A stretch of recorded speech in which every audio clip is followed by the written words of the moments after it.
Ladies and gentlemen, this is the main event of the evening. Presented by Carolina Lightweights. Come get with us. When the action begins in the studio, our referees for tonight's event are Elgato Azul and Carolina Real Streamers. For the viewers in attendance and Facebook and YouTube users around the world, this is the moment you've all been waiting for. Live from the Elgato Azul TV studio in Louisville, Texas, it's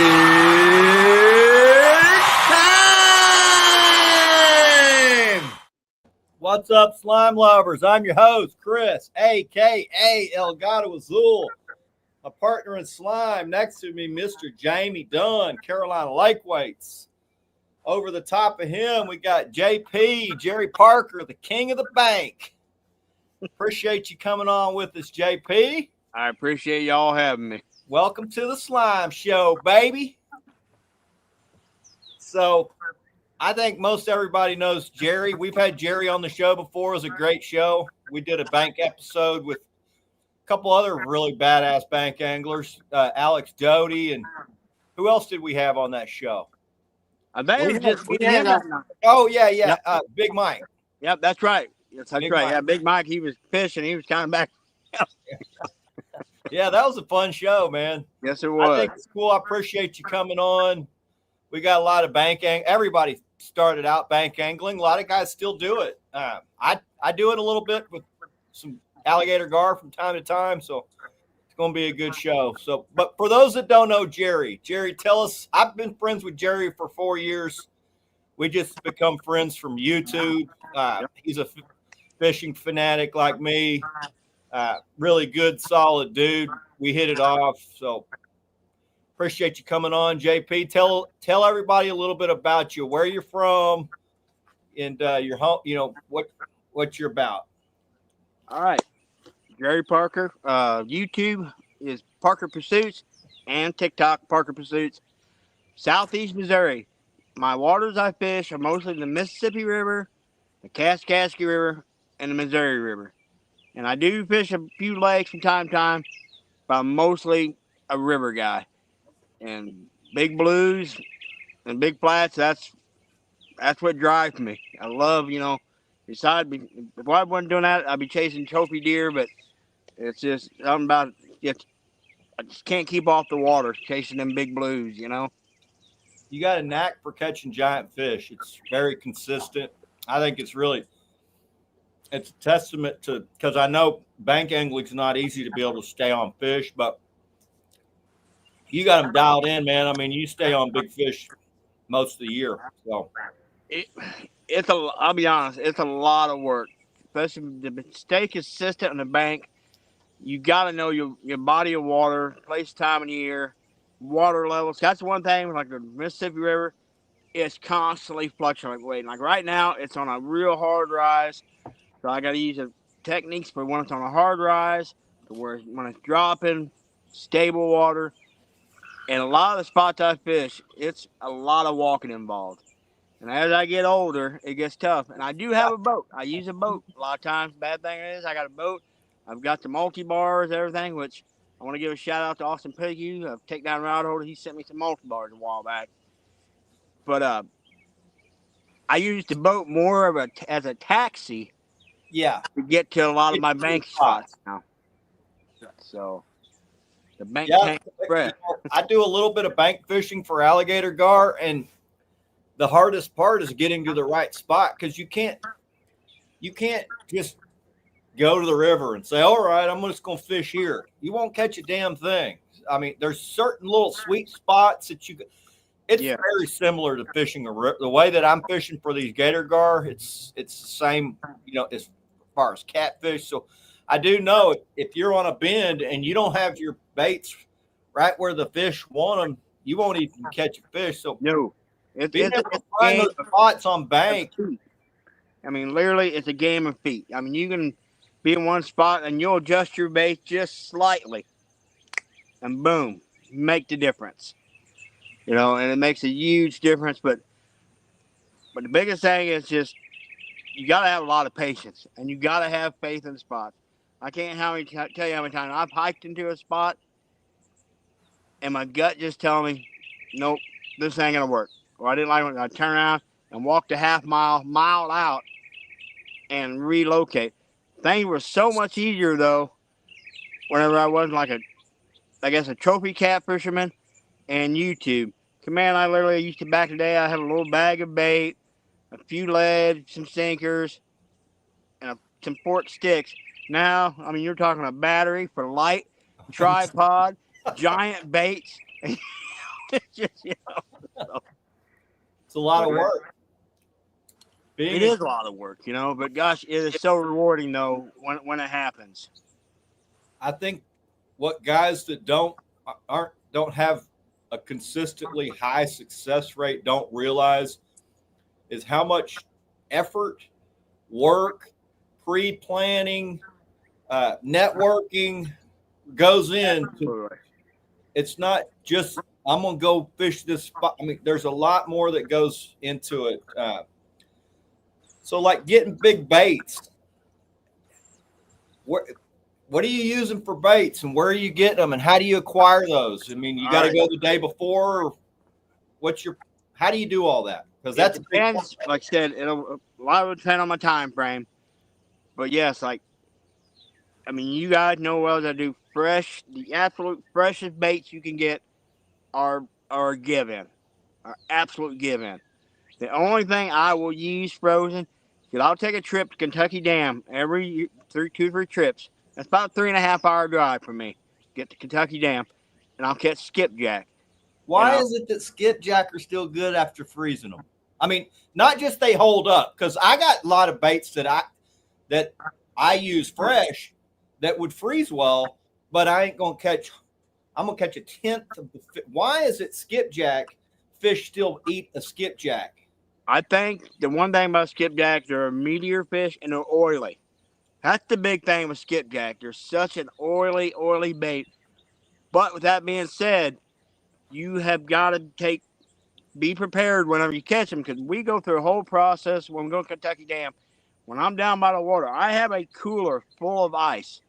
Yes. As soon as I catch that skipjack, he goes in the ice and he gets turned back on his back. I want all the blood and everything to flow into that back. It's the little things, man. The little things. And when I'm done, I'll hike up. It's a huge flight of stairs. You go up there. And then I have another cooler full of ice water, salt, and everything. And they'll get packed in there. And then before I start my 3.5 hour drive home, I pull the drain plug and flash freezing them, turning them hard as a rock. Yeah. And then I get home and spend another 3 hours vacuum sealing. It's a lot of work. Y'all just went slow motion. But then carp. This time of year, common carp. Can you guys hear me? Yeah. Okay. I got you, brother. Okay. Common carp. Yeah, I was freeze. I don't know if it's me, but y'all froze on me. Okay. Common carp and red horse suckers are two of my big late spring summertime baits. They are a real bloody bait. Real bloody bait. And I am adamant about that, because all through the summer, late spring, summer, into early fall, like I said, common carp, red horse suckers. Now, red horse suckers, I usually get in a throw net in the creeks. I got to go wade in creeks and find them, or else I'll use a little bitty red worms on ultralight. Or the common carp, I'll hit drainage ditches in our bottom ground we have around here. And I'll catch them casting it. If I can't get them that way, I'll chum a hole up with kernel corn and catch them that way, which is the blast catching them. Or moon eye, which we find barges on the Mississippi River. And then on the downstream side, we'll use a little float with mealworms and throw them up against them barges in the slack water and catch moon eye. But then as we progress into late fall and the water temperature starts dropping into the low 50s, 40s, whatever, I transition to big gizzard shad, but I chunk them up into like $half size chunks. And that's about all I use. Y'all's water, because that Mississippi where you're fishing gets cold, man. Because you were talking about our water tips. I'm like, damn, y'all are colder than us. And it'll get like in the 30s. And you But said, I guess still it's catch from 'em. ice melt from up north, like freak. I've caught giant blues when there's chunks of ice floating in the river. Yeah. But it's just you got to find the wearing holes. That's the big thing in the wearing time. But now we're about midway through the spawn right now, so it's been a little tough. We're getting fish, but you can always catch fish. I don't give a dang if it's spawn or not. They It's don't summer, all but go you at can the still same catch time. fish. They don't all spawn at the same time. Exactly. And as soon as the female lays her eggs, she's back out there. And the male he's taking care of shop. But We had a very early spawn. Our fish have been done for damn near 2 months already. holy cow. Wow. Yeah, we're about midway through it right now. How much time have you been fishing this area that you've been fishing? Has it been pretty much your whole life, or My entire life. And I'll be honest, even at a really early age, I was catching big catfish. And we didn't have like a lot of money when we was growing up, so we ate everything. Yeah. And I am ashamed to say we ate some big old catfish back in the day, you know. Hey, JP, back then, everybody kept them. There wasn't. You're right. You But didn't turn now a big I'm fish. all about preserving the species, you know. Don't get me wrong, I'll still keep catfish out, like 8 pounds and under. With them big ones, it's an automatic release, catch photo release. that's it? That's I it, think man. the last big one I kept was about 1990. My dad was like, "Bring some of them big old flatheads home you're catching." I'm like, I brought them home, and I just felt so bad cleaning that damn thing. I said, I hope you enjoy it, because this is the last one you're getting. And I haven't kept one. Literally cannot remember the last flathead I've kept. Yeah. I remember the last one I caught was a 40 pound. I've got to ask you, man. Would you rather be catching flatheads or blues? Which one are you going after the most? Which one's your favorite? Man, I gotta admit, I love flatheads, but man, there's something about a big old blue fishing in that swift current. Yeah. You hook a big blue off the end of them wing dikes or a big scour hole, a lot of swift current. It's on like Donkey Kong. JP, you need to get in on this gator gar action, bro. Dude, I get so jealous watching you guys post the pictures and stuff, and I'm like, y'all got them in the Mississippi. Are they not in that section? They're not real heavy in that section. I know they've been decimated in a lot of that area from the commercial fishermen. We don't really here in this part of southeast Missouri. Yeah, you might have a stray show up here and there. There is some swamp ground about 2 hours from me. There are a few, but we mostly have here are your long nose gar. Yeah, we'll catch some that are like 5-6 foot long. Pests. But they're not the big, massive like a gator gar or your short nose gar or spotted gar. And I cuss when I catch. Usually, if I'm getting hit by a gar, I'm packing up. Yes. Because that tells me I'm not in enough current, especially in the summer months, We forgot to run through here. Let's run through here real quick. Say what's up to everybody. We got Wolfston Outdoors. That sounds like a new name. That must be one of JP's boys. Is that one of your guys? Yeah. Appreciate you coming in. Hit that subscribe button since you're over. We don't have a whole lot of YouTubers that come on. We're mostly Facebook, but it looks like we got some YouTube in here tonight. We got Rich with Operation Bets with Nets. Rich recovering from surgery. I don't know if I'm supposed to talk about that, but glad you're feeling better, Rich. We've been praying for you. I'm glad I'm glad you're on the rebound. So Realist Fishing says, "What's up, Slime family? Welcome in, bro." Ashley Brady. Sorry. My eyesight's going fast. I won't say it, Chris. I won't say it. Damn. Hey, I was fishing last weekend. I'm going to say it again. I did it again. Okay, I went probably 30 years without doing this. I was fishing last weekend. I look up at my freaking the last eye on my rod, and I had missed the circle. It was on the. Well, that's the one good thing about using the big gear we do. You can literally rig, like tie a snell knot, whatever, into your barrel spool without looking at it. Yeah.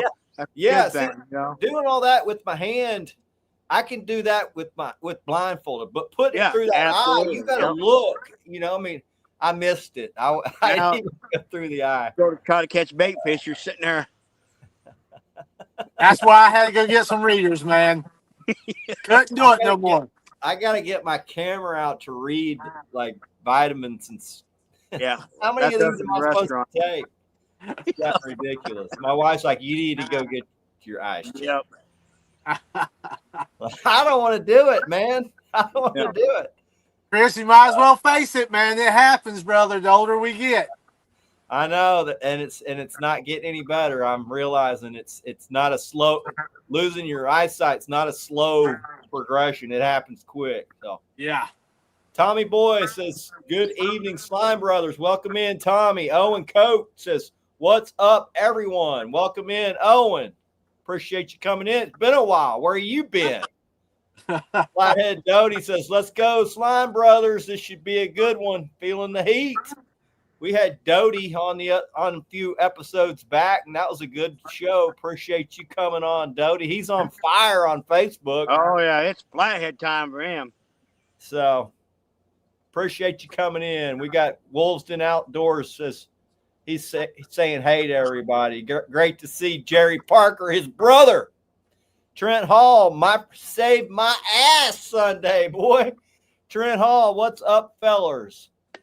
Only be here for a short bit. About to watch Jurassic Park with the kid. Nice. So we were fishing the river, guys. We were on what normally would be a sandbar, but on this river it was like a sludge, just slimy sludge bar. They dropped the river 1.5 feet while we were there, and we'd lost a 7-foot alligator gar at the freaking shoreline, and then we hooked into another one, and while we're hooking into the other one, I look over at the boat and I'm like, damn, we're up on freaking shore. We're up on Oh, no. we're up on shore. So before we could even get the damn thing in, I'm like, we got to, they're dropping this damn river fast. And we were stuck.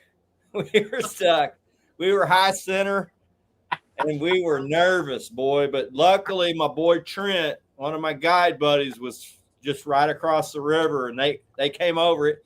It took some work, but we shimmied that boat from side to side and got it. We snaked it back off of that freaking sandbar and saved our ass. Sorry about jumping, man. Appreciate you, Trent. Love you, bro. Y'all little lightning strikes up straight up and down outside, guys. I thought they hit the building. Y'all got storms? We just had storms for about an hour ago. Yeah, it's straight up and down lightning. I thought it done hit the building just then. Scared the shit out of me. Raylan Lloyd says, good to see all my slime family. Happy 4th. So anybody that's fishing that wants to go fish Lake Whitney for striper, big catfish, flatheads, blue cats, or he might even do some hybrid fishing. But Trent Hall, hit my boy up, Trent. He's on Lake Whitney. Lee Loy, he's on Proctor, another one of my guide buddies. Appreciate you coming in, Lee. Y'all hit Lee up. He does trips for sand bass, hybrids, blue cats. So hit him up. Matt Mosley, another one of my guide buddies. He's up on Texoma. He does trips for blue cats and striper. So y'all go hit him up. Says, what's up, guys? Heading to the Mississippi. You must be fishing the tournament. So good luck, Mosley. Yep. Hope you smoke them, bro. Better get your ass to the right spot this time. Hope y'all brought some gas tanks. Last time he showed up, he's like, man, we showed up and I see all these guys got all these gas tanks loaded in the back of the boat, and I realized we're in big trouble. Yeah, some of them guys had like 6, 7 gas tanks on there, man. Like commercial fishermen and got run them hoop nets where the landing was. All those guys ran like 90 miles to go fish. I was like, damn. Brandon Abston, welcome in, bro. You do all that planning, and then some guy is in your spot after that mile hike, JP. Well, I will say most of the spots I fish, I usually don't have that problem. I'm a bit secretive Yeah. about a lot of my spots, but yeah, I have had that happen. We walk in, you're like, crap, got all this gear. I've got to, relocate. Oh man, where we were fishing last week, some guy come in his flat bottom boat. He pulls up. He's comes around the corner. He's like, I see him shaking his head, and I'm like, oh, I'm thinking it's a guide, because a lot of them that they don't like me, but I'm thinking, all right, it's a guy, but it was, I don't know if he was or not, but he's like, and we had a fish on. He's like, you got a fish on? I'm like, yeah, he's running that way. He can pass. He's like, nah, it's all right. I'm leaving. He turned around and freaking hammered it, dude. I'm like, okay. Wow, no courtesy. Bye. Whatever, dude. It is what it is. It's fishing. It's fishing. It's supposed to be fun. That's right. My buddy's like, I guess he thought he owned this spot or something. I'm like, I don't know. I mean, we're just here trying to catch some fish. And we turn them all loose. So great job on the flash freezing. I do some with the gizzards. I've noticed gizzard shad, you don't catch too many fish once you freeze them. Certain time of year you probably can, like when it's got that ice melt. I imagine a frozen anything will probably work just as good as fresh, but I'm putting in that work getting fresh. What about you, JP? Man, I there's been times I will spend the day before. I'll spend longer trying to get good quality bait than actually fishing. I won't travel fish without bringing what I need, because I know I could drive 3 hours and now I can't even get what I need. Exactly. And the whole time I can't have fun fishing if I'm thinking, wonder what I'd be doing if I had good bait. Exactly. Yep. I can't enjoy myself like that. Yeah. And even a skipjack, like I said, that's the only thing I'll freeze usually, or big gizzard shad in the winter. I've heard those skipjacks have to be frozen a certain way. Yeah, you gotta flash freeze them. You gotta flash freeze them and zip pot seal them. Like in the summer, late spring, summer, early fall, they're an awesome bait because they're oily. But once that water temperature, it seems for me, once that water temperature starts getting in the low 50s under, I don't do very well with them because they're an oily bait, and whenever oil gets cold, it congeals. Yeah. So no scent is getting released. Yeah. So then I put them up, and then in the those winter, warm water baits. Use gizzard shad in the winter. Yep. Or that Fred pin, whatever I get. But like I said, I prefer getting whatever you can get. I like that answer. Whatever I can get, because guys like, what do you use for bait? I said, whatever you can get that's big. Oh, absolutely. I mean, I know it hurts like my numbers game, but man, I'd rather catch that one giant fish on like a big old giant 2-pound bait. Yeah. But I know when that rod gets hit, it's going to be something special. Yeah, you get to eliminate all the. You're not thinking, oh, is this a little? You're not catching any little fish when you get there. Yep. That's part of the plan, is to eliminate that, right? So that your baits are in the water when the big one's there. It's just like guys that are fishing for like bass. They'll say, to catch a big one, you might catch 3 or 4 little ones in the spot where the big one is, because they're just more aggressive towards the bait. So, I mean, catfish, I know they're similar. We catch some big fish around smaller fish, but I think smaller fish are more aggressive.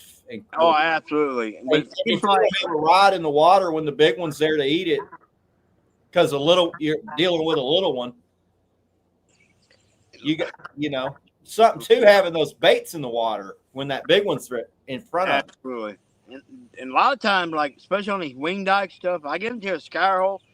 If there's a big fish there, I've literally thrown a bait out, stuck it in the rod holder, turn around to get something, camera gear ready or throwing that rod, and wham, rod will Yeah, get he hit smoked. it on the downfall sometimes. Yeah. Sometimes those big ones will just go smash it on the downfall.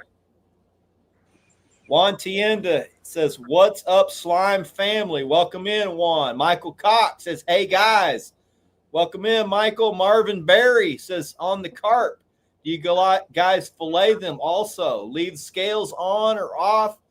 My question, please explain what do you do after you get a carp to make good bait out of it?" Everybody's different. I've fished with really good anglers that don't scale it. I like to scale it. I've lost really, really big fish.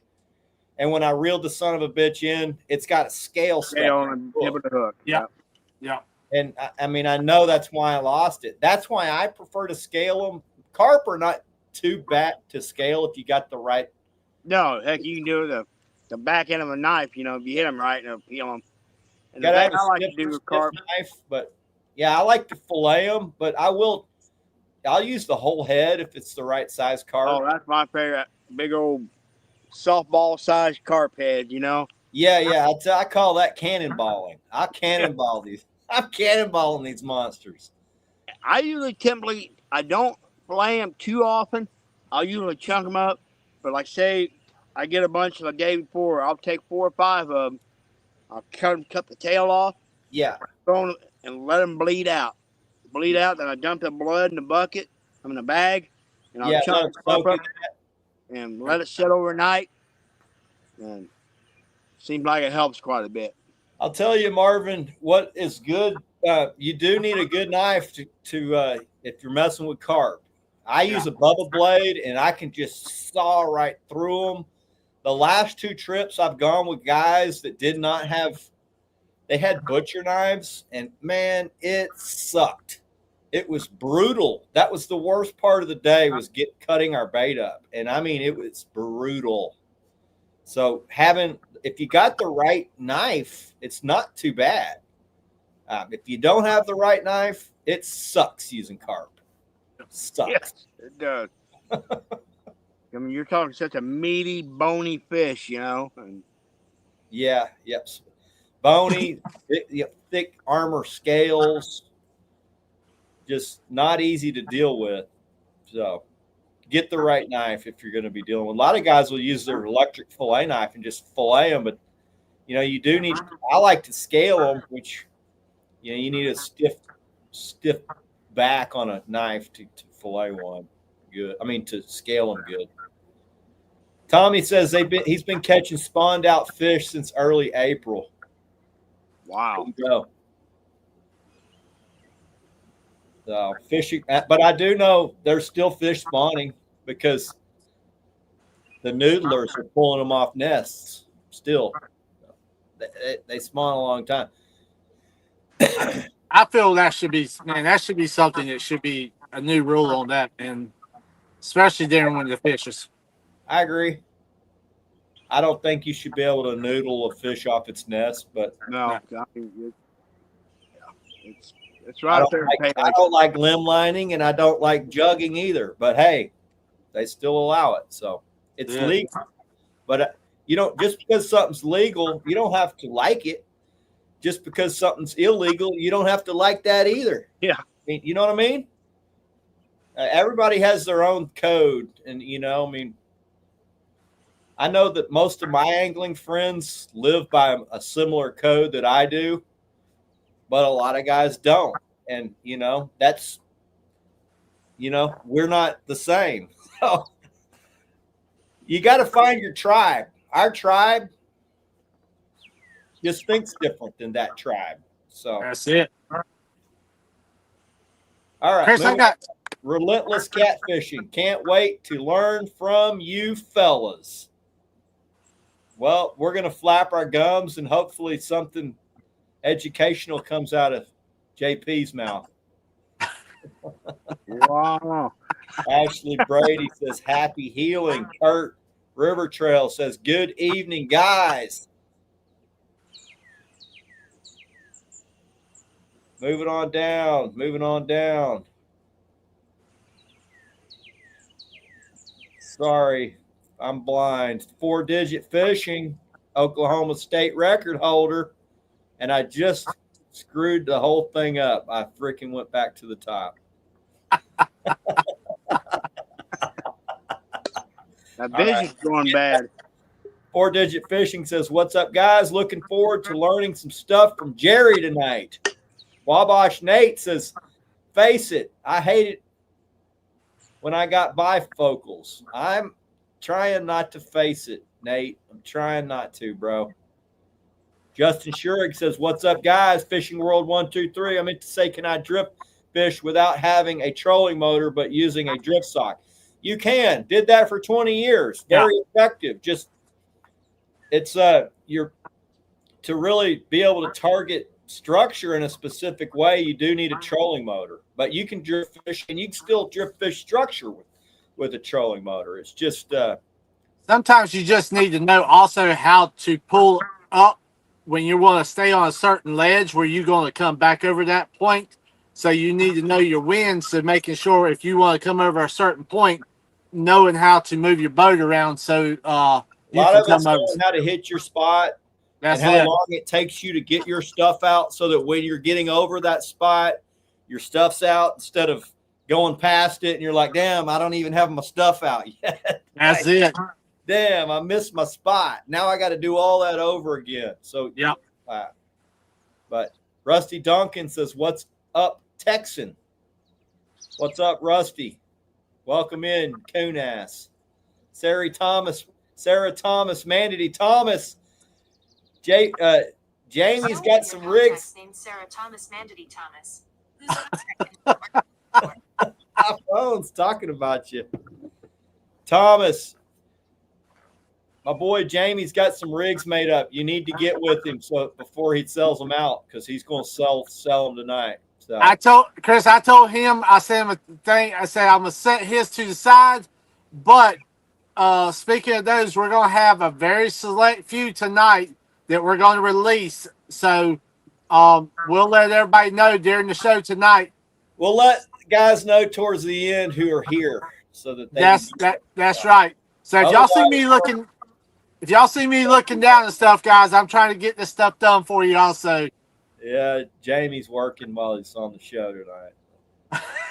Pontoon Jody says, "Well, I'll be. It's old JP, one of my favorites. Hello, Chris, Jamie, and Jerry." What's up? What's up, Jody? We hadn't seen you in a while. Thought you were mad at us. Join the crowd if you are. We know how to make people mad over here. Chris Horde says, "CLW fam, welcome in, Chris." What's up, buddy? Sarah, I keep saying Sarah. It's Thomas. Most likely it's Thomas Mandity that's on here, but says haters gonna hate. JP knows about them haters a little bit. Oh yeah. Yeah. Micah Burkhart says, "I'm late to this one." Well, we'll forgive you, Micah. Welcome in, bro. Congrats on the Elite 13. JP made the Elite 13. Blessed. Congrats, JP. I already knew you were going to make it. I'd been in talks with the Rodfather a long time, so you were a lock. Obviously, Micah's an all-star. So. Micah's like, yeah. He's something else, man. The man he gets it done day after day after day, you know. And the boy likes to fish. The boy likes to fish. State record. He's a good man. Now. All right, moving on down. Tar River Slime says, "Jamie, Chris, been listening since episode 48. Y'all keep kicking that ass on the best fishing podcast in the country. Appreciate you, bro." Appreciate you, brother. We're it's summertime podcasting. It's kind of weird because it's kind of an off season for catching giant fish. I mean, guys still catching them, but it's just slow. It's slower. The river guys seem to still do fairly fairly good. Tom says, right past your fish. Wesley Grubbs III says, what's up, all? Tom says, Frozen worked for him on the bank last winter. Tom, I'm going to show you what successful winter catfishing is this winter, bro. You're not going to want to use frozen bait. I guarantee you, buddy. Tommy fishes one of my lakes that I fish, so he's fairly new to boating. I've taken him under my wing. I'm getting him ramped up. He's freaking absorbing it rapidly. Tom's coming a long ways, man. And I tell you, appreciate him for all the support and everything too, brother. I'm gonna have him making some people mad this winter, dude. Not you, Chris. Oh man, it's funny. Success gets people mad at you, especially when you're helpful. I don't know why being helpful makes people mad, but they don't like it. Micah says white bass, crappie, bass, bluegill, Asian carp are great summertime baits here. Those are great anytime baits. Unfortunately, we can't use white bass and bass here in Missouri. Hey, we can't either. Yeah. But hey, there's also speeding laws and all kinds of stuff like that. Not supposed to piss in the lake when there's another boat around either. I swear, officer, that bass, he grabbed that bait and that catfish just grabbed it. That's exactly what I was saying, brother. Jody says she's catching skipjack right now. Nice. Load them I up. wish we could use skipjack. We can't use it in South Carolina. Really? Okay. Yeah, we cannot have it. And it's almost like got that oil. You're talking about oil, or it's like a man-hating that stuff is that oily feel to it, man. And catfish love it. Yep. I think I like skipjack. Reel him in for a little bit, lay him down on a rock, give him a little step on the head. Carp works in, you'll squish it, release all the oils and aminos right back again, and you're good to go for another toss. Yeah. I do that with my big baits in the winter. My buddies are like, you going to put a fresh bait on? I'm like, no, we just caught 5 big fish on this bait. I'm going to step on it and throw that sumbitch back out there. Chris, a lot of people don't know that, man. I'm just going to keep using it till it doesn't work anymore. That's it. Rip the thing off of there.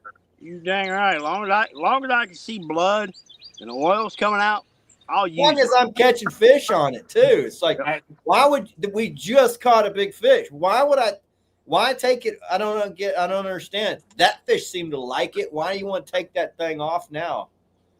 That's a lucky bait. Leave that son gun on there. And see, Chris, that's almost like a fresh eel that I talk about a lot. I love using eel because it has an oily texture to it. Yeah. You can use one piece of that eel all night long and catch fish after fish after fish on that one piece. Yeah, that's another reason why I don't like using gizzard shad, because I got to keep putting baits on that sucker a lot. Yep.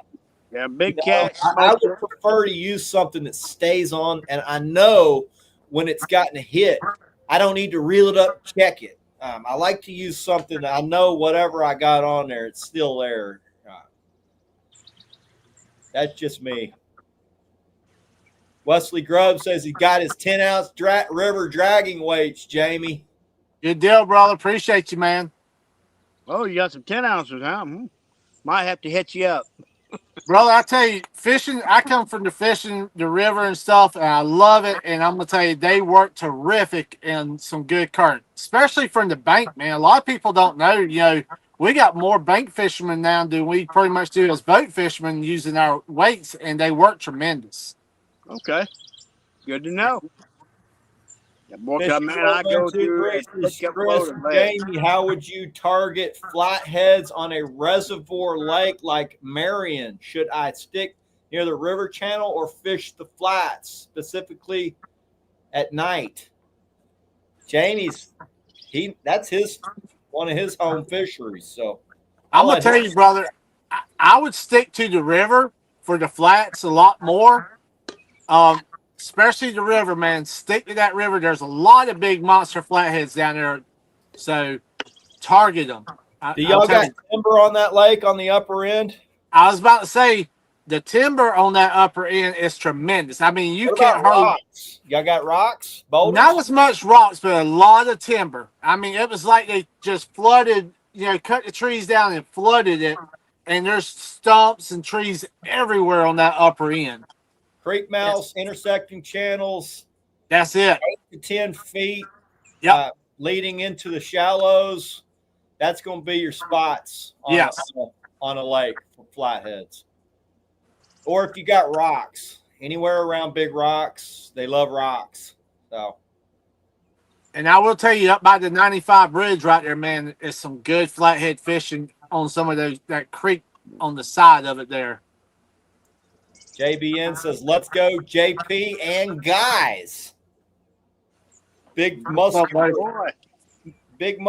Mad Cat's arm. Thomas Mandity's laughing.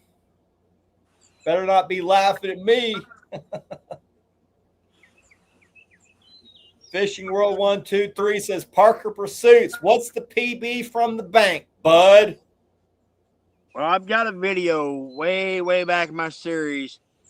In one afternoon, I caught a 93, an 88, and a 70 something all in one afternoon. That's from the bank. PB off a boat. Was fishing. We had 210 pound scales in the boat, and they bottomed them both out. So I don't know the honest weight, so I just call the fish 106. I'll go with it. I like it. That's it, man. JP catches a bunch of 80-pound class fish, right around 80, close to 90. See him catching a lot of 70s. And, I mean, he's pretty damn consistent at catching them, too. Nobody can catch those all the time unless your name is Michael Hairston. Oh, but he's in a whole different atmosphere. How that's even possible. I wish there was just a fish like that where I fish. Be happy with one of them. All right, moving on down. Leaving the gear, boys, says Ray Outdoors. Oh, loving the gear. My eyesight. Sorry. If I mispronounce your name, I can't hardly see anymore. I'm going to have to break down and get some glasses. Or I'm going to get a giant. I'm going to send you a pair next time I go to Walmart. So I'm going to send you a pair. Are river herring pretty much the same as skipjack? We don't have like the river herring here. We have moon eye. That is the closest thing we have here to moon eye. It would be the skipjack. Skipjack is similar to a ladyfish at the coast. It might even be the same. It's probably not the same, but it's very similar. I don't know if you fish the coast, fishing world, but ladyfish are those little fish you see in the surf, freaking going airborne. Good shark bait. Yeah, real good. Hell, anything will eat a lady. Anything that can fit one in its mouth will eat a ladyfish. That's like, oh yeah, I've caught red jacks and everything else on them. Gourmet. All right, moving on down. The Realist Fishing says tilapia is good, tough bait, tough skin. Yeah, if there's tilapia in your fishery, which a lot of fisheries now have tilapia in them, they're invasive. Those make great bait.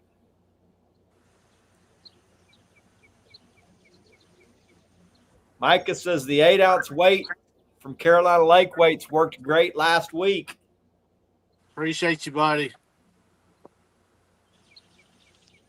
Cats on the Rock Guide Service says shad life. Y'all want to go catch some big ass fish on High Rock? Get a hold of Cats on the Rock Guide Service. He'll put you on them, boys.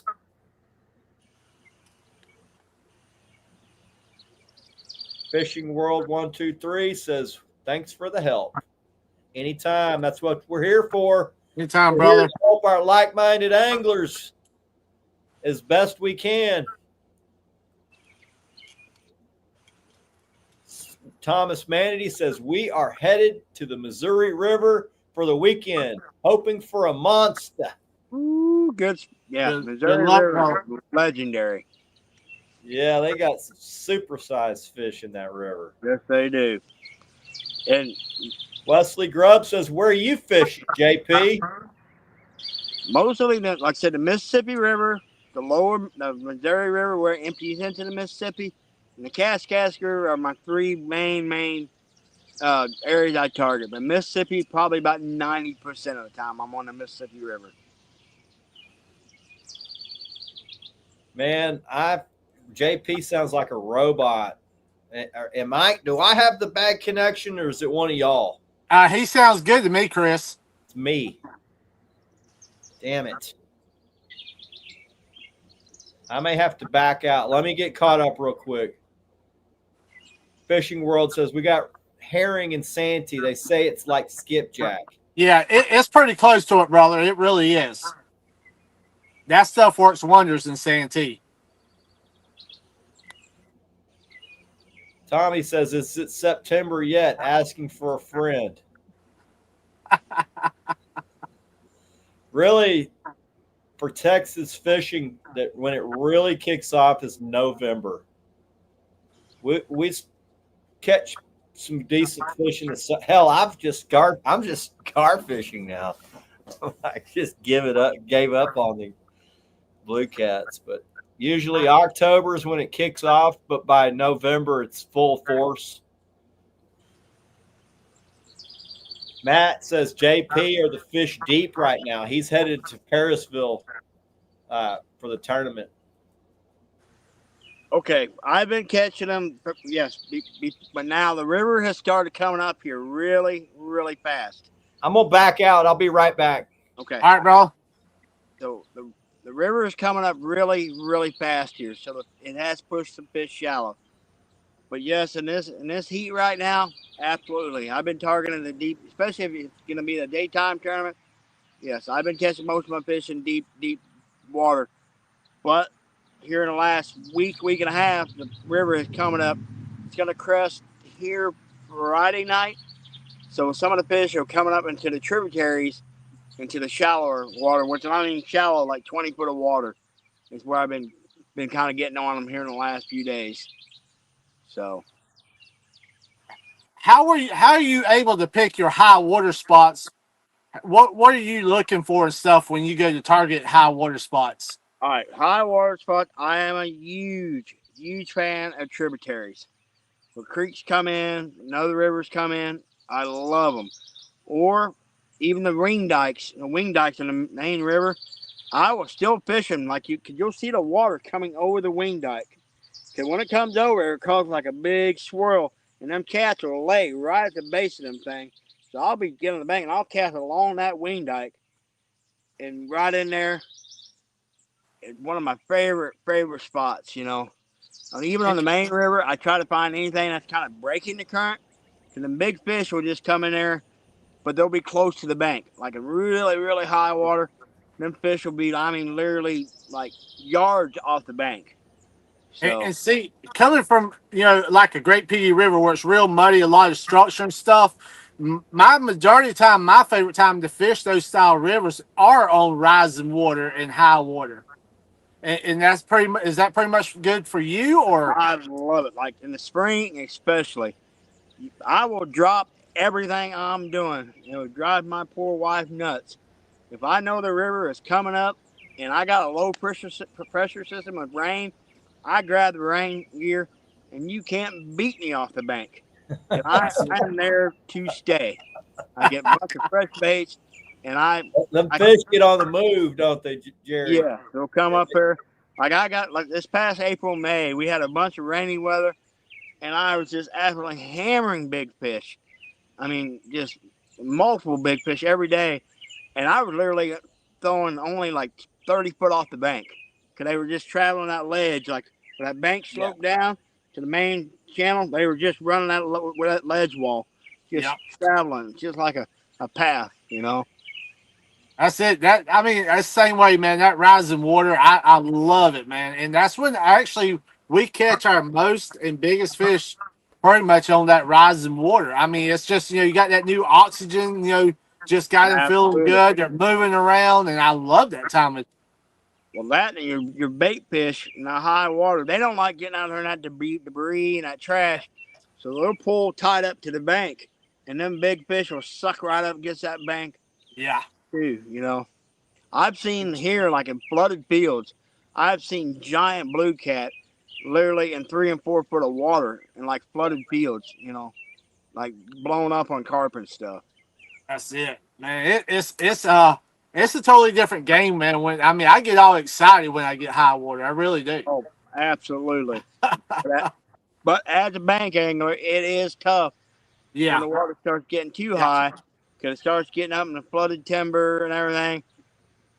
So you got to think a little bit outside the box sometimes. I mean, an irrigation ditch, or just go for the gusto and wade out there in that That's flooded it. timber and fish. And you hit a lot of some of that back water that's kind of left over from before. Do you hit a lot of that water also up in the timbers, or you just don't really mess with that much? All right. I honestly believe blue cat especially are so in tune what's going on in the river. The minute that river crests and starts pulling out, they are the first fish to leave. They're out there because I've seen it time and time again in the creeks around here where water is high, you would catch blue cat, but once it draws back in the river, yeah, sometimes a lot of times the big flatheads will stay Yeah. behind and they're in big channel cat, but them big blues, as soon as that river, I mean, they're like in full blown panic mode. Yeah. They're heading out back to the main channel. And they're getting, where we're talking about the oxygen, moving around and stuff. And flathead really doesn't mind it as much in that stagnant style water. I've actually caught some pretty good sized flatheads in that style of water before. But you're right, the flathead, or not the flatheads, but the blues, they're getting out of there. They're getting where that oxygen and water moving around. Yeah, they're very, very, even in the main river. As soon as that river starts dropping, they'll suck out to the main channel. Especially now having a boat, don't have the best setup, but you can literally see like how, looking on the graph, where like on falling water, where they just moved out away from the bank, out into getting out in the main channel. In a lake, when rising lake, fish concentrate. Falling lake, they scatter. Absolutely. Same thing in the river. They'll scatter like in rising water. I mean, it's amazing how many big fish you can find in a small area sometimes, especially if they're the good bait source. If you're also notice on rising water, if there's fish in the area, you don't have to be specifically putting your bait on fish. You can put your baits out and the fish will just be running through there. Yes, like, I don't know if they're on they're on a roam feed deal, and they just keep coming through. But the big thing is a slow rise for me. That's the time. On a real hard fast ride, not so much. It gets a little tougher. But now, if I get a hard fast rise, I will look for a secondary channel or another river coming into where I'm fishing. Yeah. Those fish, they don't like all that trash and debris. They want to get right out of it. Yep, and they'll come up in there, and then you can catch some fish in some crazy, crazy spots. Because I remember we used to do a little show, me, Jeremy DeFore, Danny Stone, Richard Cluck used to do a little show called The River Rats. And one of our shows we did had the river on a real hard, fast rise. And I ended up literally going into an irrigation canal that came off the Mississippi River that probably wasn't 40 yards wide. And probably in a 3 hour period, I put like an 88, a 60, and a 50 on the bank, just out of that little old irrigation canal. Man. Randall Jeffers, let me run. I'm trying to stay caught up. Says rising river is an awesome time. He learned that as a kid bank fishing. Yes. Colorado River Slime says, what size weights are you using in them wing dikes? Typically on the Mississippi River, if the river is at normal stage, 8 ounces is like my minimum. And sometimes I am throwing much as 16 ounces of lead. So, and that's where you got to have the equipment, like, where you use the Mad Cat rods, I'm a big fan of the Nano series they got because they hold up to 20 ounces of lead. So, I mean, if you're going to fish that main river, you've got to use big leg. And I have guys that fish with me, and I have a backpack, a Milwaukee backpack. And man, I'll reach down and grab a thing, and they'll cuss me because the thing probably weighs 30 pounds with all the lead I'll have in it, Yeah. Yep, you got to have what it takes to get the job done, no doubt. That's it. Tommy Boy says, other than Chris, Navionics on my phone was the best tool to locate places to fish on the bank. I still use Navionics every single trip before I go. That's when I'm planning my trip, Navionics is a must. All right. Now, here's the one thing I will say about Navionics. I love it, but on the river, it is not very accurate. I've noticed the new updated version, they took out the river. Like the river I've been fishing, it's not even on there anymore. It's like a squiggly line now. It's mine's the same way. What they do?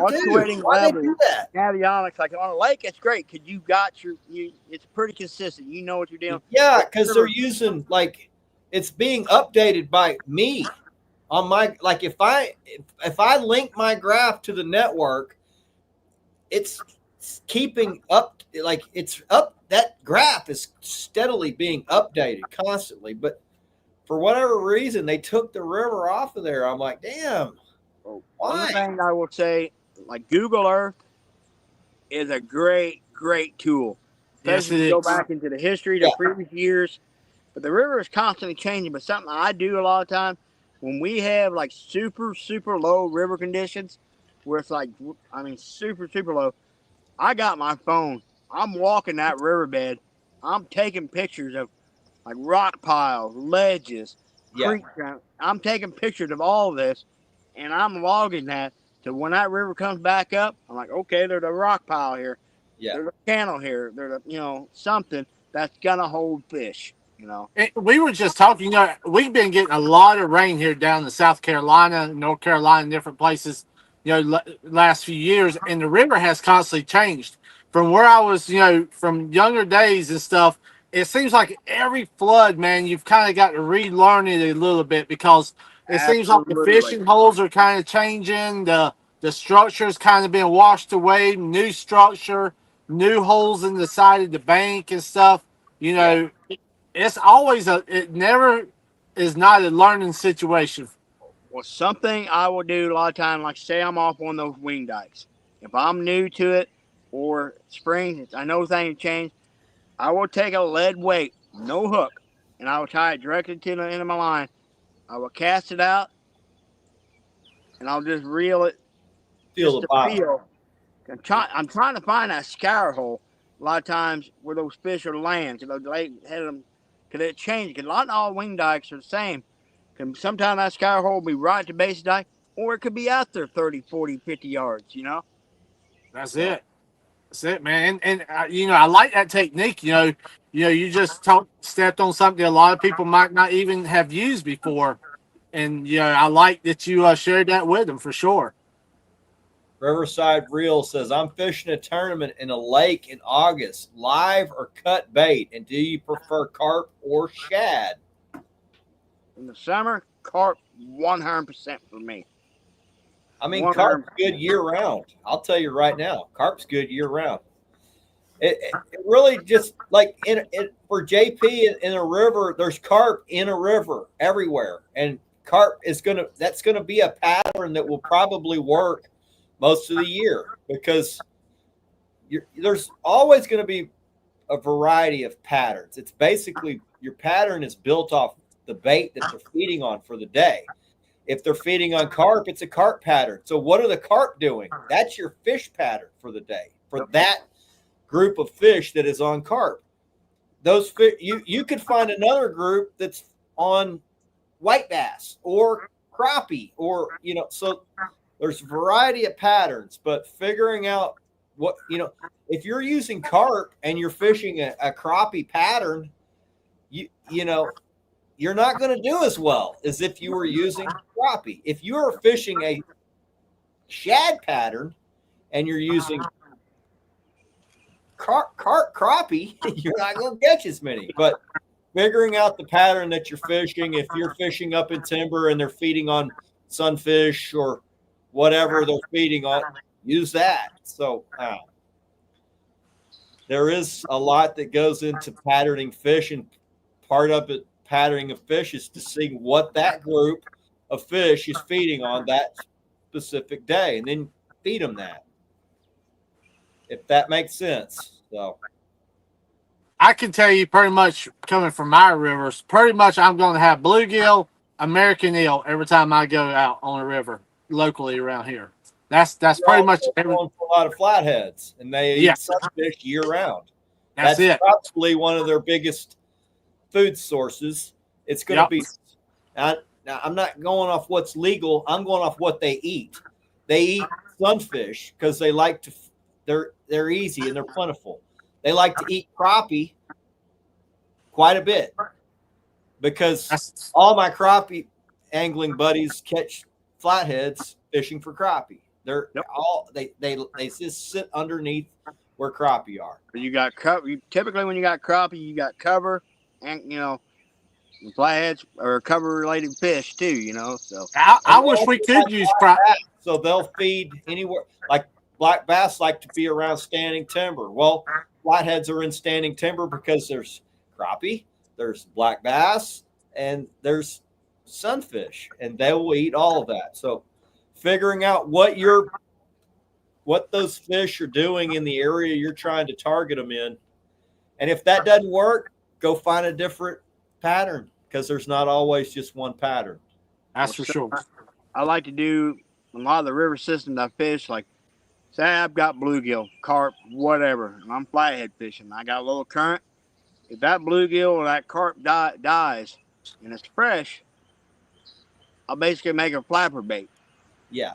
Put it under a peg float, fish it off the bottom like Santee style. Very, very effective. Yes. Yeah, they're finding out that catfish can sense electrical vibration. The newest studies that they've just done say that catfish, their two main senses they use to find their food is vibrational sound and electrical current. So they can sense muscle movement by fish in the water. They can sense something fluttering in the water. They can sense the sound of a bait fish being predated. They can sense the sound of a predatorial game fish feeding.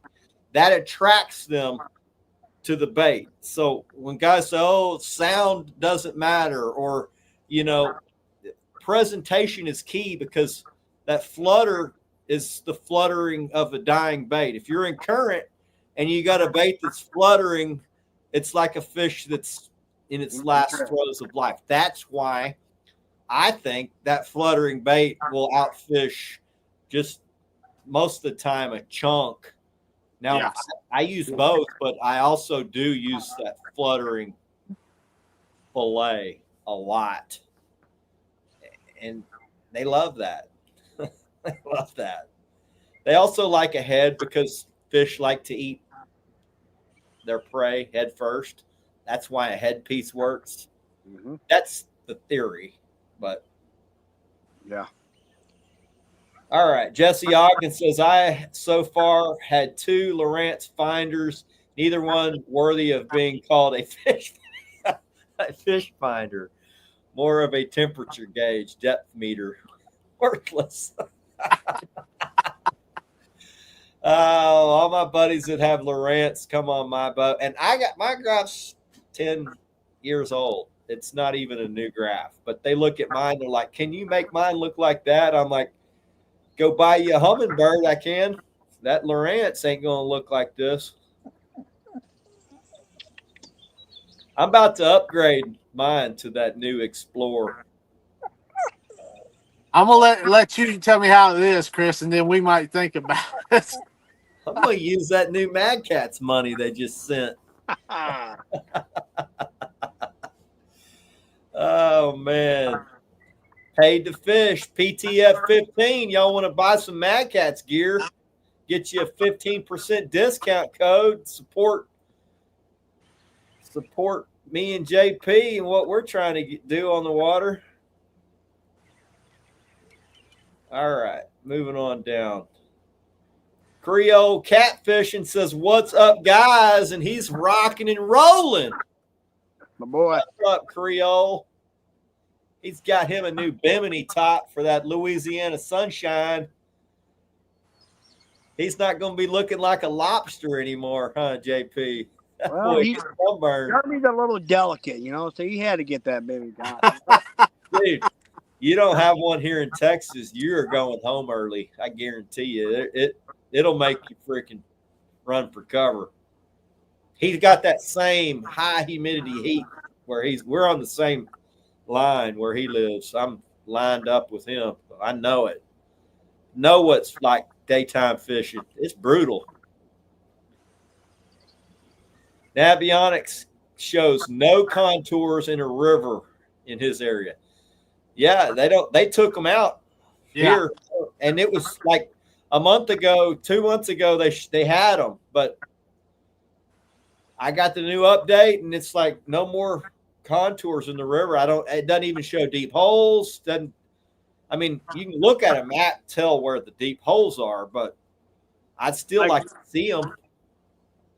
I'll be honest, like that being a bank angler, the only thing I use Navionics for is to find where the channel swings in towards the bank.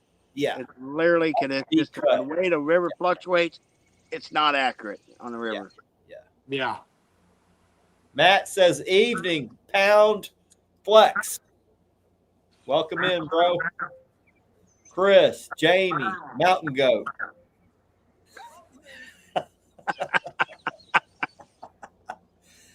Oh, Matt. Come on, man. Oh, Tommy says, "I have found that some days one bait outperforms anything else, and it can change at different places in the same water body." That's true. That's the bait pattern. So what are the fish keying in on that day? Now I can tell you, you can leave that group, and the next group you find won't eat what you were just catching fish on. They are keyed in on something else. Well, it's kind of like the trout guys will say, match the hatch. That's true. Right. That's true. And you know, I can go find 6 different groups of fish, and 3 of them might be really feeding hard on a certain bait, and then the other 3 could be on 3 different baits. So there's usually going to be a carp bite. They're going to be around gar feeding. They like to feed on. They're not very. They're very aggressive feeders, but they have a low success rate, so they injure a lot of stuff. Really big fish will follow them around and feed on them. But if you're not using the right bait around that pattern, you won't catch a whole lot of fish. So, and that goes for most patterns as they change with what they're keying in on. They like those fish that day are feeding on. They're keying in on a certain bait because that's the pattern they're on.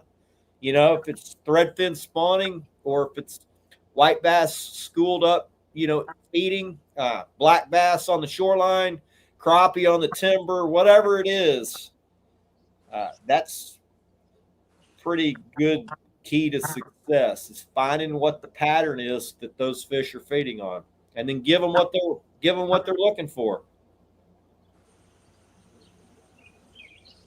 Matt says live bait is one bait I will always have on me. That's true, brother. That's true. Owen Coate says, "Chris, on that note, I have noticed the Santee rigs with the bass skirts definitely outfish those without. The bass skirt, the skirt is doing what JP's doing when he's filleting that thing. You can put a chunk on that skirt and notice Now they're starting to hit that. That skirt's putting out a little bit of vibration or whatever it is that a fish does when he's just kind of sitting there doing. If a fish is sitting still, they're still doing this, and that's what that skirt's doing. Yeah, putting out a little bit of vibration in the water, enough where a fish can sense that vibration from a long way up, further than it can sense a scent trail. They got to be on the trail. That little bit of flutter, they could be way off to the side and just come to inspect what's going on. That's why you'll see these guys now using clonks. They're now using water, the way it does, man. You see that right there? That I mean, it just constantly got that movement up underneath the those fins doing this. Yeah. That a fish. And as that water moves over, man, it just sits there and looks crazy. So yes, those skirts work. And Owen, you're welcome. I've been using that skirt for about 8 years. My buddy Jimmy Hendricks taught me that little trick. It's been a really good trick. We noticed another guy started putting it out, and I told Jamie, I was like, well, I think the cat's getting out of the bag, so let's just release it. And that's just like this. Catching fish on that. And that's just like that one right there, man. That one right there works real well in that running water, and especially when you're dragging and pulling. I mean, it also has that. Yeah. Yeah. Give them something to come check it out. If they're not on your scent trail, they can sense that vibration and come see what's going on.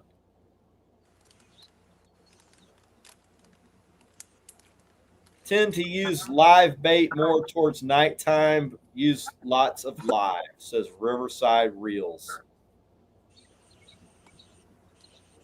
Owen says that's on the Potomac. That's anywhere, Owen.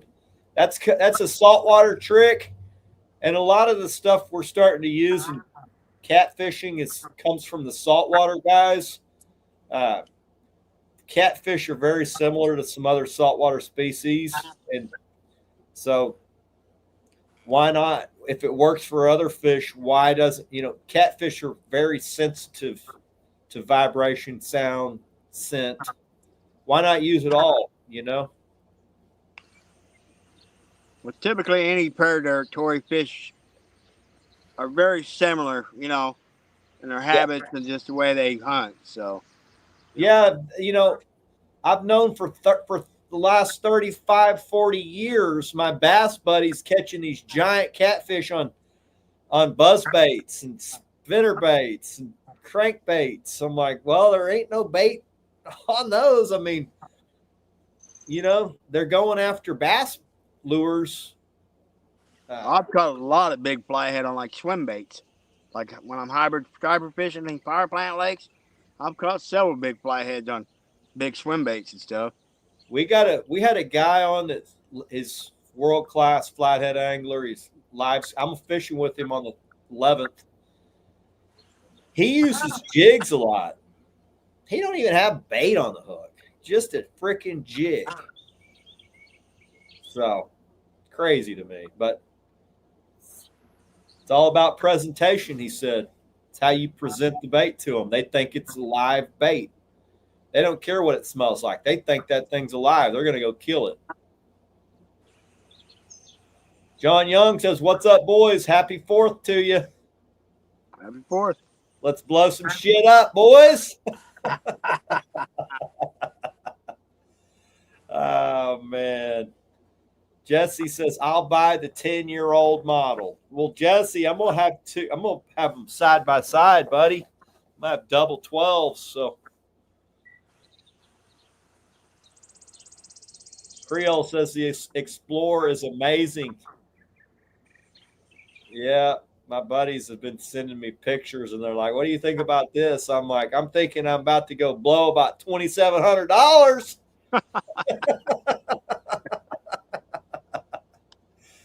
Oh, man.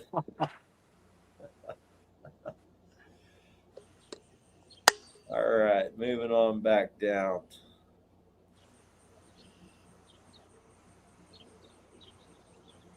Tar River Slime says lately on the river here, the flathead's been hitting all the cut eel more than the live bluegill, American eel rocks in my area. Brother, That's Jamie's secret, but not a oh secret dude, anymore. I will swear by the eel. And I've learned some new tricks, y'all. And I'm gonna say it here tonight on the show that I've been doing with some of the eel. I'm actually been keeping them alive, cutting it down the back where they can't swirl onto your line, using them whole, keeping them alive, and they just sit there with and just do like this the whole time. So if you make little cuts in them where it cuts that muscle a little bit, it won't kill them, but they're constantly alive the whole time. And brother, let me tell you, Dang, oh, that's a cat. That's like dangling a toy in front of a cat. and They'll a lot of attack that people. thing even if they're not hungry. And a lot of people just loves to chunk them up. And I get it because I've been there. I love doing that myself. But if you'll take that eel and just slash it, probably areas about that long, keep it alive. That way he can't crawl on your line and mess it up. He's just sitting there the whole time doing like I that. love that. Have y'all So- seen the deal on Facebook with it's like a Japanese company that's got something that you stick in the bait? And it keeps, yeah. I'm like, Yeah. And I went and looked. I'm like, I'm gonna have to get some of those. And I looked at the price. I'm like, damn, I ain't getting none of those. I thought my rigs were expensive. Shit. Woo. But hey guys, if you're not trying that, definitely try it. I'm telling you. Oh man, BJ Cruisen, BJ Cruisen. That's your boy JP, right? Yeah. Parker. Good dude right there. We worked together quite a while. We both were running a big project together a while back. He's good dude. John Bubba News says the Bankmaster JP Elite 13 muscular arm. And Joshua Perham says, "What's up? Welcome in, bro." Well, I got new reels for my gar adventures. I got a Penn Squall 2 30 line weight. So I quit getting spooled by them 7-8 footers. What was it, Chris? Just this thing a country mile. Just a week before, I was saying, Chris, you're going to need more line from the video. I was watching all your line disappear. I'm like, dude. You know, if I need it, I'm getting it. That's right. I don't. You tweak that thing a little bit, you'll be able to catch. You'll be able to sling a big bait along. Yeah. All right, I'm going to give it a whirl. And I tell you something else. I don't know if you've done this. I've taken them apart, took the grease from the factory out of it, and put a little bit lighter grease You're in a it. real repairman. I'm not a real repairman. I'm a real breaker. I know how to break a reel. I'm not repairing one. I'm good at breaking shit. You match that with big squalls like a 12, 14 per rod, you can sling a bait a mile, boy. Yeah. That's it. All right. Well, that's what I'm going to do. But I'm using 7.5 foot Mad Cats. Heavy action goblins. Well, hey, you put that on an Orange Crush medium heavy 12 footer. All right. I've got a couple of those right here. Yeah. It'll change your life. I need an 8 foot alligator gar. I'm due. I had one on that was real close 2 weeks ago. Couldn't stop it. Man. Speaking of that, Jamie sent me some of these badass gar rigs. We've been working on perfecting perfect gar rig.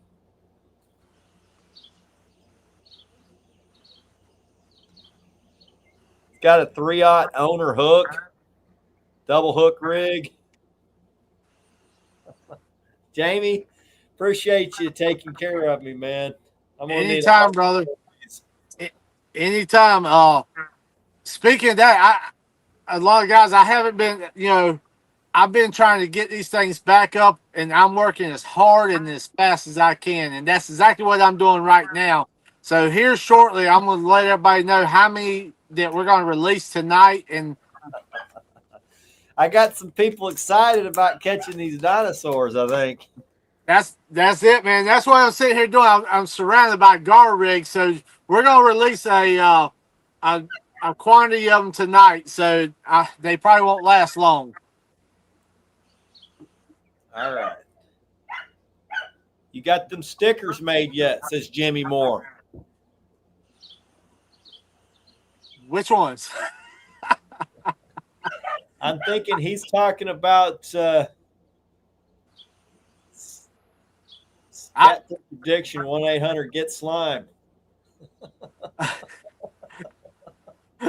Oh, man, we're doing so many stickers right now. I'm having a hard time keeping up to which ones. Jamie's losing his memory in his old age. I'm losing my eyesight. Jamie's done lost his memory. Man, I ain't lying. Tar River Slime says, I use a lot of swivels, Jamie, on the line, like chain swivels. Them eel will get tangled up bad. You got any tips? That I just told you about will help from that happening. If you'll make slashes in that backbone, that will keep them from sitting there tangling everything up and keeping them alive.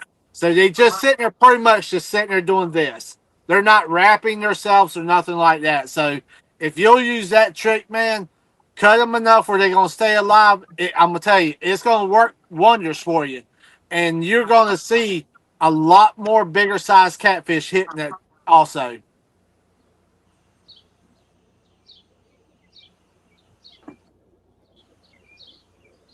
John Young says he's got a couple of 40s and 50s. Squall 40s and 50s. Woo. You're getting big boy reels there. The 30s, because they said they hold like 480 80-pound braid. So I use 100-pound braid. Feel like if I can have at least 250 yards of line on there, I should be able to not get spooled by a giant. You can't stop one. I mean, they go wherever the hell they want.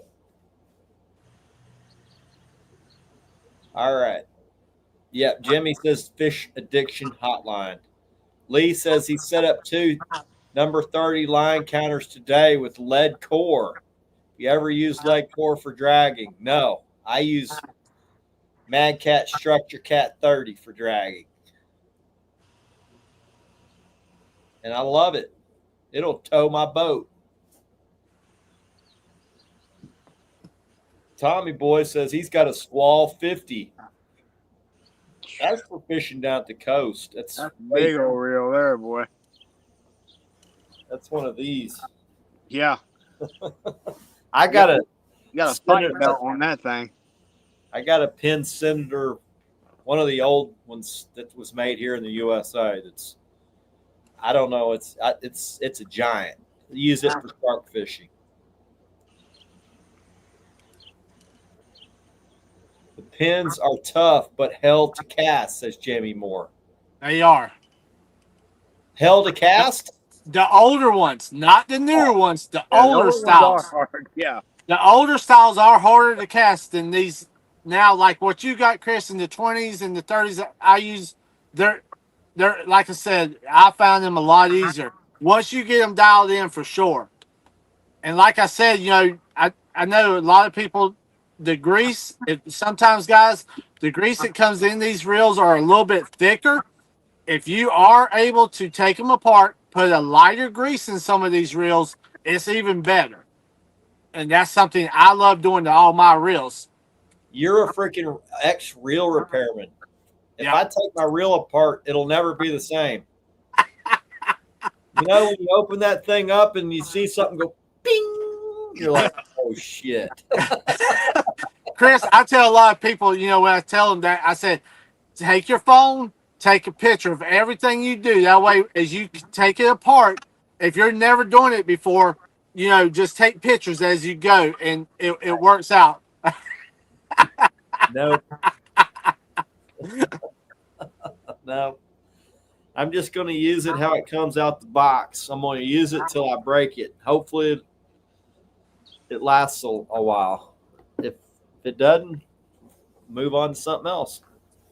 The first thing, Chris, a lot of times is the worm gear on them things. Over use time, it's a simple, stuff like that. That'd be the first thing normally that will go first on those reels. My buddy uses these, and he guides for them for gar. He said these will last him about a year. Yeah. That's big, giant, heavy drag pulling, run after run after run. Being on a muddy river, a lot of crap gets into them. So. For me, for what amount he catches, this ought to last me years. I was going to get a Dakota, but I thought, well, they just don't cast. They're really built like tanks, but they don't cast very good. I'm hoping this thing's going to be able to cast a big ass bait. JP says they will. So I got a big Penn Squall 30. I used it on one of my 12-foot rods, and I tweaked it a little bit, and I can cast that thing. I can sling a big bait out there. All right. And I love them using the 8s, the 10s that we have. I love them for that. So when you're using those, yeah. So when you're using those, like cannonballing them. Yeah. Tommy Boy says he uses hit that 50 for sharks and bull reds in the surf.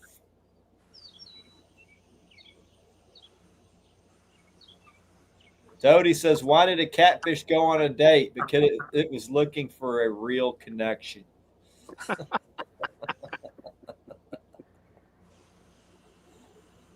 Oh, man. John Young says Penn Fathom is the cream of the crop. I've got Penn Fathoms, and I broke one, and it lasted 2 weeks. It's broken. Sorry, John, it's not the cream of my crop, bro. I smoked that thing in 2 weeks catching these big ass gator gar. I am not bullshitting. Moving on. We'll see how this squall holds up. Fathom didn't hold up.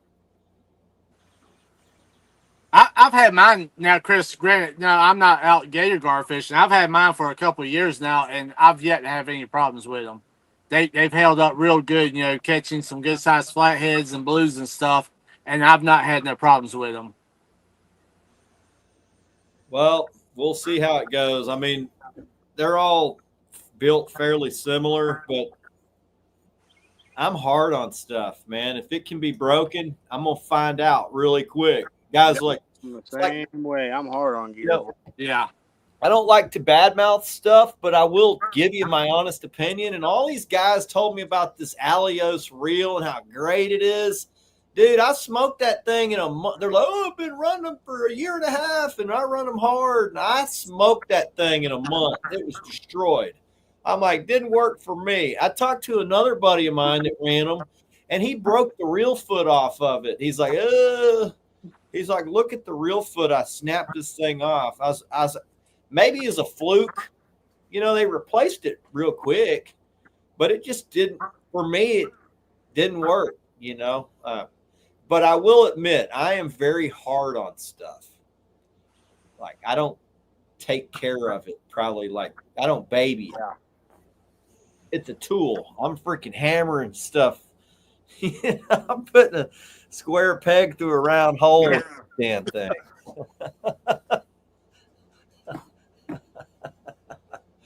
I've got Calcuttas. I've got several Calcuttas. They're not really made for my style of fishing. Not enough drag.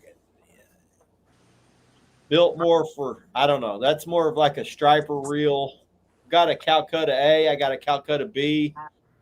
They don't work. They don't really work for my styles fishing.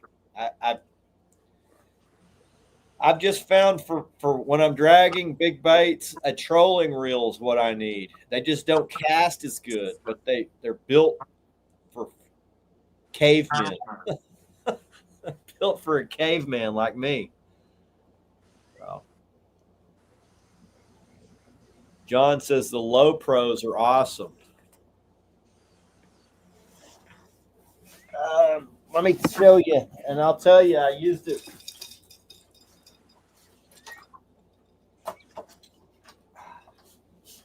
Talking about this one right here. Not that awesome, but we all have our preferences. This was a $300 and something reel. I'm thinking, oh, you get what you pay for. Not that great of a reel for trophy catfishing. Maybe for bumping, something where you don't need line capacity. For dragging, big planer boards, not great, man. Not great. I'm willing to try new stuff, but I'm also will make up my mind fairly quickly on them if they don't do what I want them to do.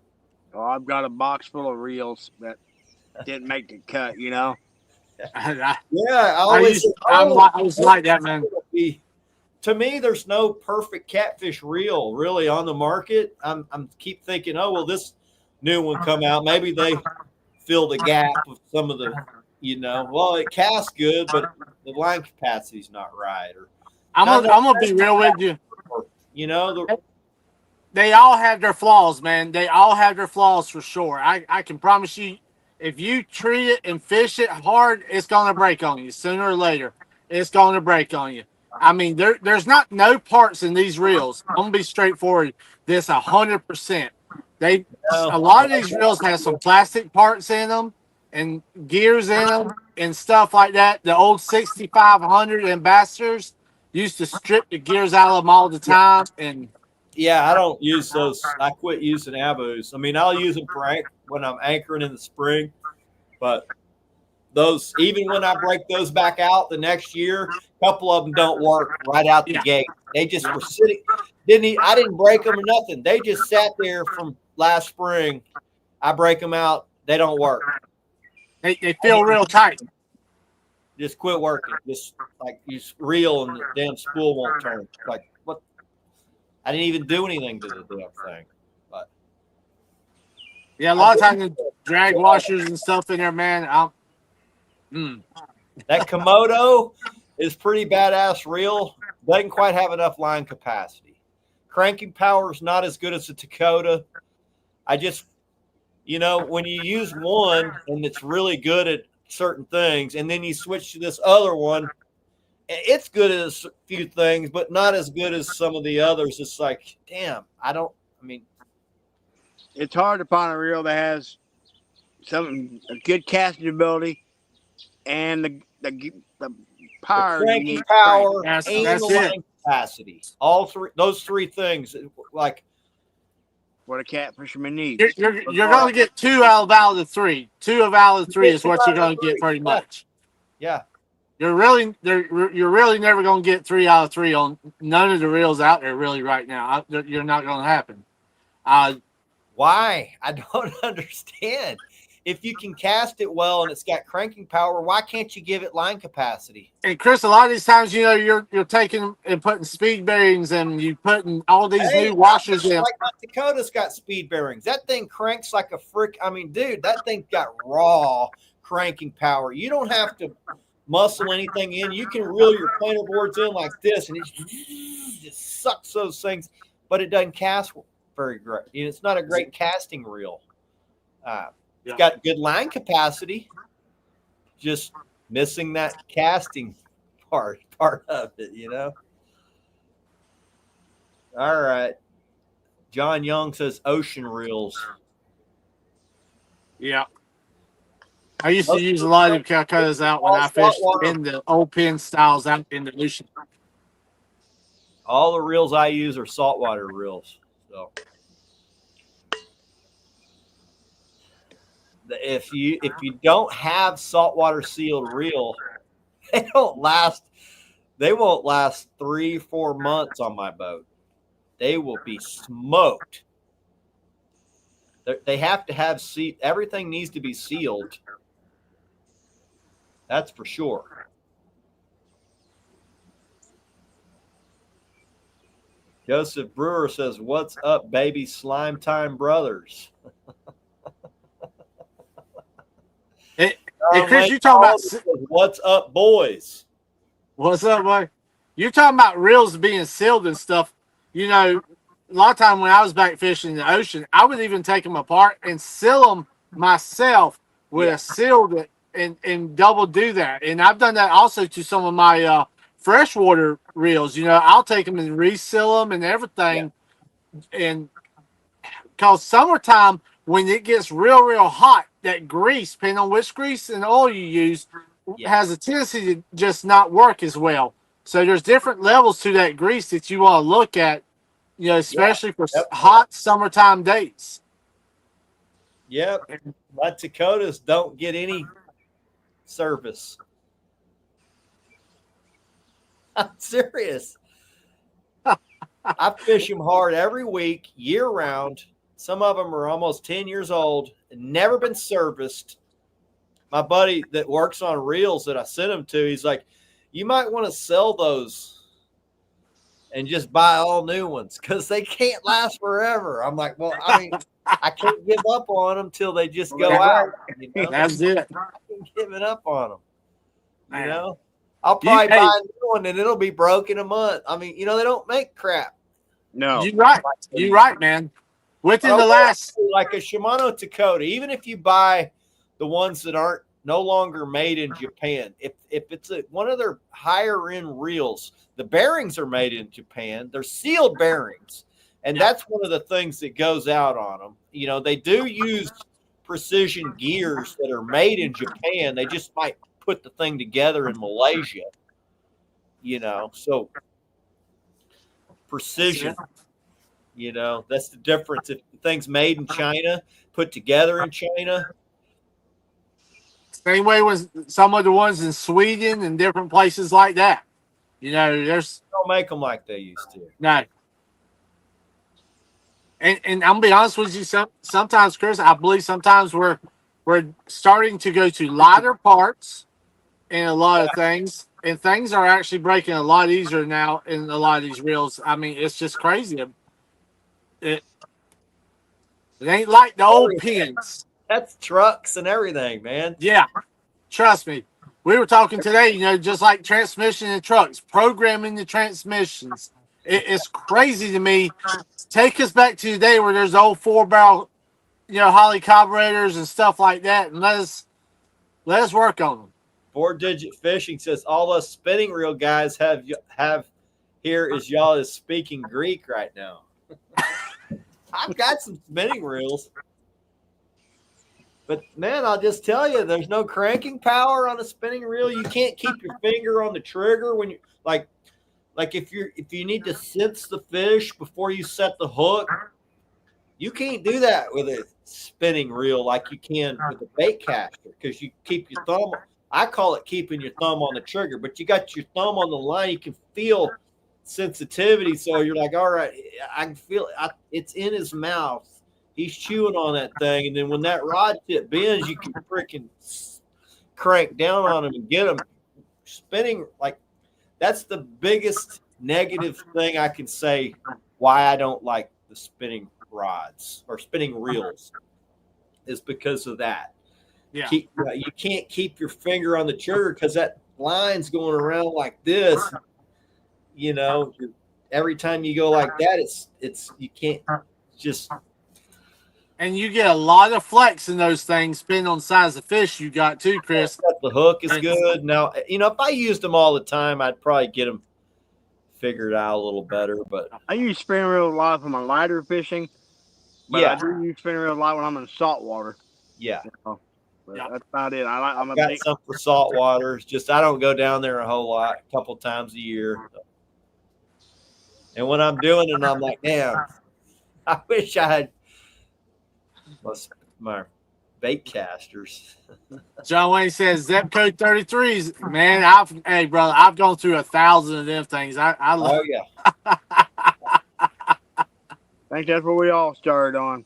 Yeah, I'm gonna tell you, even the old zip codes, I'm gonna be honest with you, man. They used to be indestructible, but these new ones anymore, man. I hate to talk bad about them. Yeah, they make them in China now. You Yeah, know. they junk in a lot of them.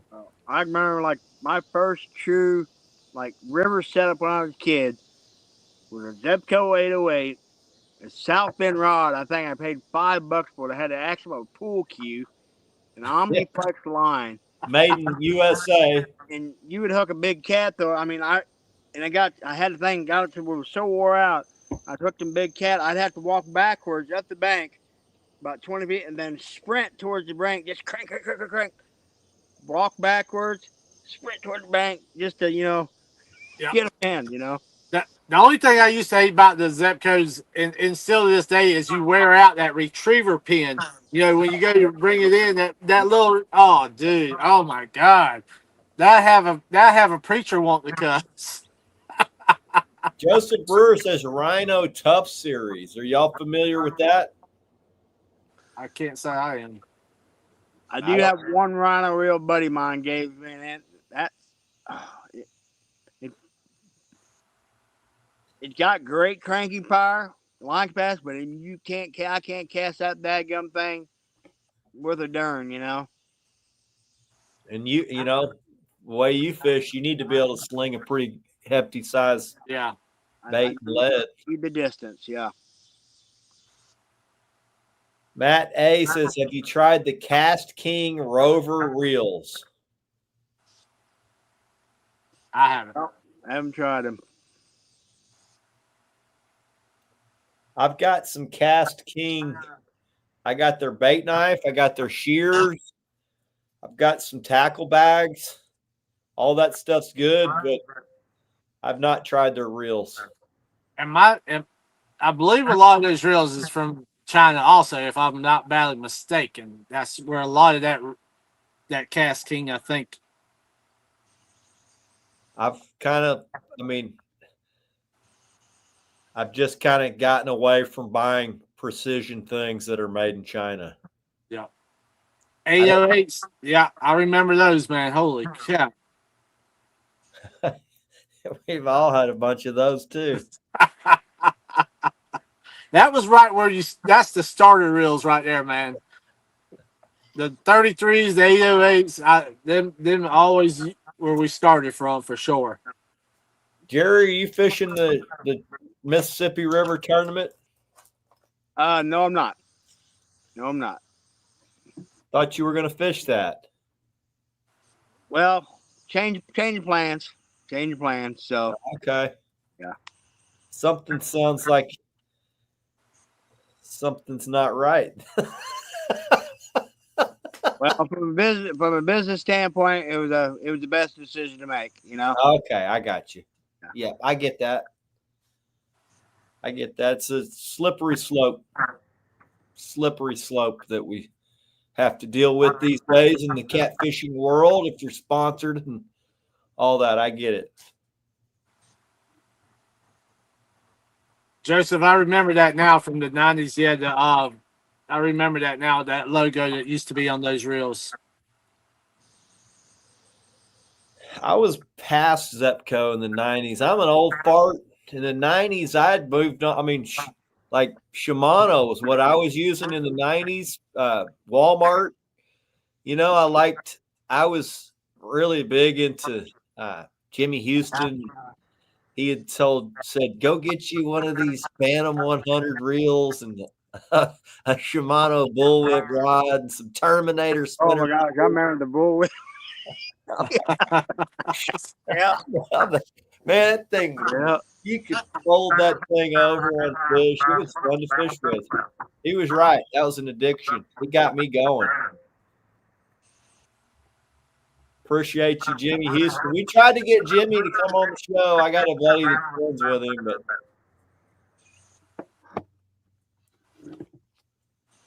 I've got some sound coming through. It's weird. I was about to say because I heard an echo or something there. Me. Yep. That would definitely be a historic show, man, if we could have made that Oh happen. goodness, yeah. John Wayne says he loves his luge, and one of my guys that works on reels says the luge is probably one of the better low end reels you can get. LC 30 or I don't know which LC something. He said that those are real good reels for the price. I used to use a lot of the lures for bass fishing back in the early days when I used to bass fish a lot. Well, anything y'all want to promote before we get out of here? JP. Man, been great having me on. I appreciate it. Anytime you invite me. Hey, man, we'll get you back. It's always a pleasure. You're a brother, so appreciate you coming on. Yes, sir. Jamie, you got some gar rigs you want to sell? Yeah, we're going to release, I believe, 17 gar rigs tonight that I have actually got ready right now. So there's only 17 gar rigs that's going to be released tonight, guys. So if she hasn't already got them up there, as soon as the show's over with, we will have them up there tonight. So there's probably going to be 7 greens and 7 reds. So, well, maybe 14. I'm sorry, 14 of them. So that's how we're going to do it tonight. There you go. Head over to www.carolinalakeweights.com. Pick you up some gar getter rigs. Yes, sir. Or some dragging weights or swag. Hell, y'all got everything now. Yeah, we pretty much got it. I mean, we still got a few of these brand new shirts here. Also is new to our swag logos or swag edition. So check it out, guys, for sure. Like I said, about 14 of them tonight is going to be released. Matt Mosley said, send me too. You better go get on that website, bro. Have a safe and happy weekend.